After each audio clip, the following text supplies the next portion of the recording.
He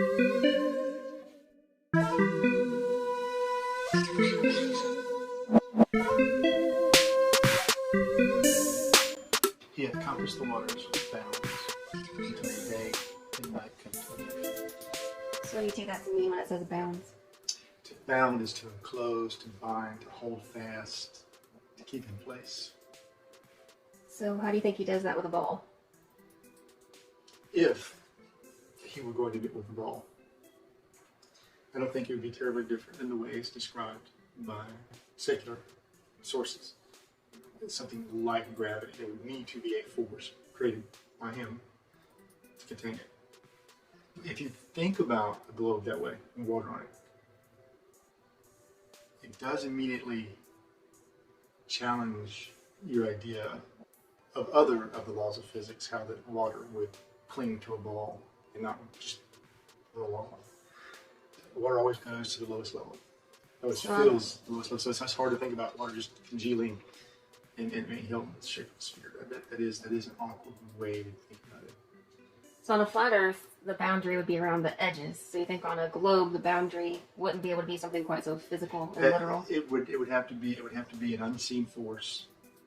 The Word of God remain where thou art, or something he created like gravity. What about Job 28:24? For he looketh unto the ends of the earth and seeth under the whole heaven. So that's a little bit different because instead of boundary, it says actual ends. Yeah, so how would we explain that on a ball?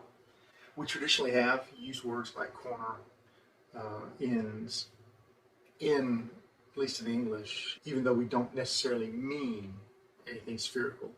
We can say, if I talk about your life, I can say to you, how's life in your little corner of the world? Well, your world is in a corner. Some of these phrases become part of the language and they come into common usage, even though they seem counterintuitive to a cosmological view of how things are shaped and how they're laid out. So, what does it mean, the ends of the earth? In a very literal way, you would think, yeah, that's not a sphere. Does he, by this usage, as expressed in English, mean the ends of the earth? Well, when you read it, do you take that verse to be, you personally, do you take that verse to be literal or figurative? I'll say in the past I've always taken it to be somewhat figurative. But remember, I'm 53 and I've been trained all of my life to think in terms of a cosmos that is spheres. At some point, science is something that has to be able to be replicated. In other words, you've got to be able to take an event and be able to observe it, record it, and reproduce it. Science begins to become speculation at the point at which you can no longer do that.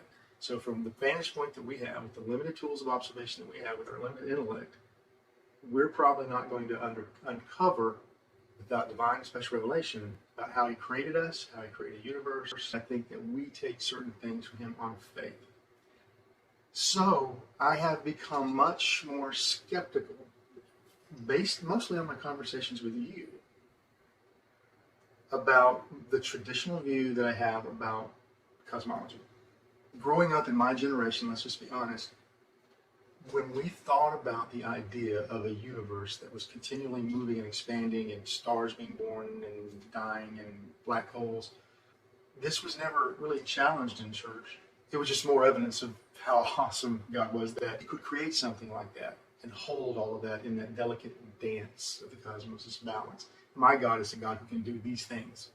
And I don't have to understand everything that he's doing. But I will say, in thinking about it, being asked to challenge those ideas, I can see places where that cosmological view can begin to run into some real problems and begin to fall apart. And a lot of people are going to be resistant to that idea, because if that happens, if there's something which you have always believed all your life was rock solid that you can stand on, and suddenly that is removed, what else in your life that you believed and taken for granted? How many other things are there that aren't really there, that aren't really true? And isn't that a ponderous thought?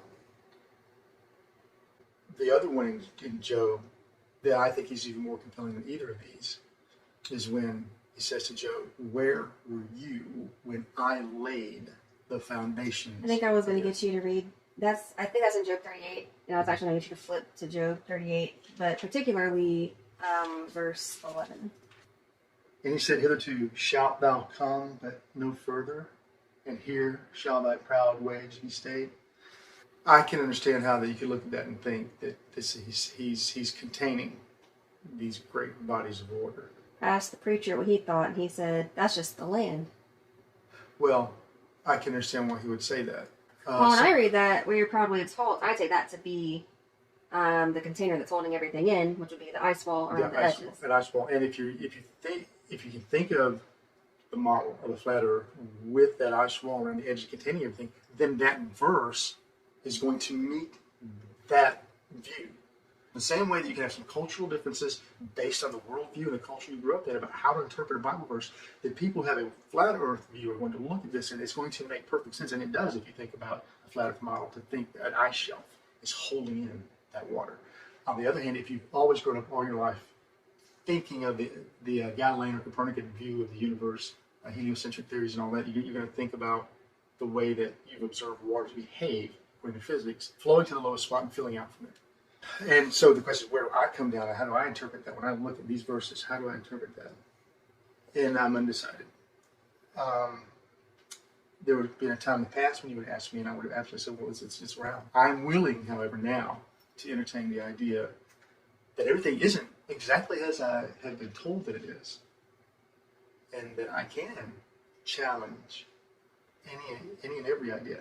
And as Christians, we're not called to accept what science and popular culture tells us about the shape of the universe or life or how to conduct ourselves. But we ought to challenge. In fact, I think the Bible tells us to take every thought captive. But if there is a conflict with spiritual context about the shape of the earth, you can believe that Satan is actively engaged in trying to deceive people about what the earth looks like. If there's anything about thinking about what the universe looks like, what the earth looks like, that would give us a sharper, clearer image of God, Satan will seek to obscure that. And I can very easily see in our day how he uses popular culture to accomplish that, and he will use whatever tool is necessary, even science.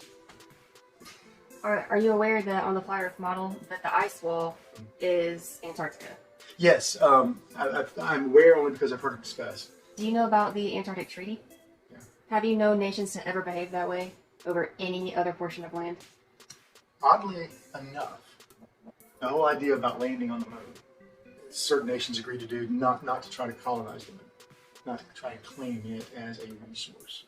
Don't you think it's interesting that two places that would just completely tear apart the globe model, we can't colonize either of those places? You cannot actually approach Antarctica on your own accord. You will get stopped and you will be turned around. I didn't know that. If that's the case, you have to ask, why is it off limits? You know? It's the same for flying. If you have your own plane, you're not allowed to do it. You'll get turned around. And isn't it odd that more people don't want to try? I think plenty of people want to try. They just know that they can't do it. I would like to think that people would be more inclined to challenge. So the heck with that. Saddle up, boys. We got to go down. We can check it out. I can talk another hour about it. I know you can. I know you can. And I could too. We're going to stop here.